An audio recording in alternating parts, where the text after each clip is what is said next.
Summer's Game Fest and State of Play are not too far from now, and it's likely we'll see a lot of games big and small for us to get excited about.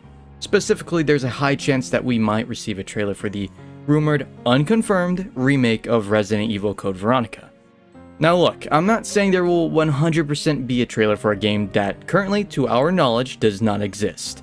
However, it's the most heavily rumored and or speculated remake as of now besides Resident Evil 0 and the heavily teased remake from 3 years ago, Resident Evil 5. You see, back in 2022, almost 4 years ago, on the 2nd of June, Resident Evil 4 Remake was teased during a State of Play. I can see the same happening for the Code Veronica remake. Also, Resident Evil 9 Requiem was revealed at Summer's Game Fest almost a year ago, so one of the two events presenting us a tease for CVR is not exactly impossible. Far from it, actually. Plus, if Capcom wants to remake Resident Evil 5, they need to remake the game that builds upon the beef Chris and Wesker have with one another. On top of the possibility of a Code Veronica remake reveal, we could receive a possible teaser for Requiem's story DLC the developers are currently working on during Summer's Game Fest. Back to Code Veronica Remake. While there has been no confirmation on the remake's existence from Capcom, I'm having a strong feeling we're getting a look at RE Engine Claire, Chris, and Steve sometime in June. I actually played Code Veronica rather recently for the first time in April, so I'm excited to see the game get remade after observing and experiencing what it gets right and what it gets wrong.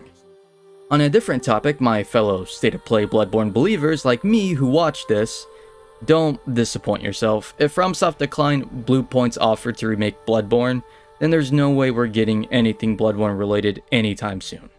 FromSoft is already neck deep in the development of the Duskbloods and possibly waist deep with the new rumored Soulsborne game in the works. So go ahead and remove the clown makeup like me. It's not happening, unfortunately. So let's not get our hopes up this time.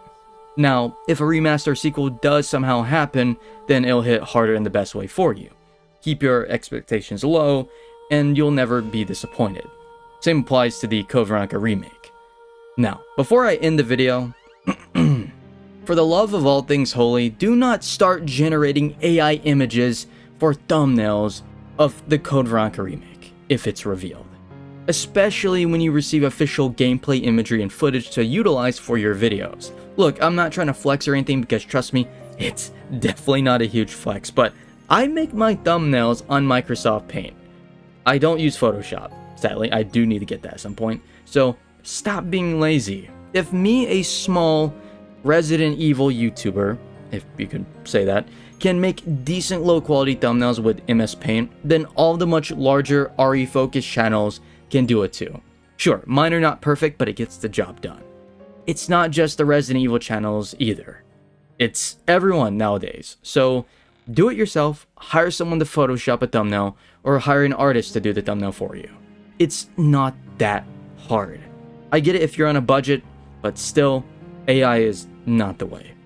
I know, like Requiem, if Code Veronica Remake is revealed to the public, there will be people who are going to ignore the official in-game images and make a plethora of the most trash-looking thumbnails with generative AI.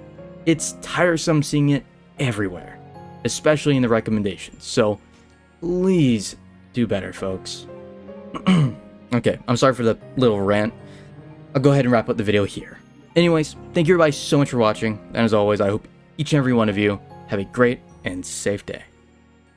Thank you.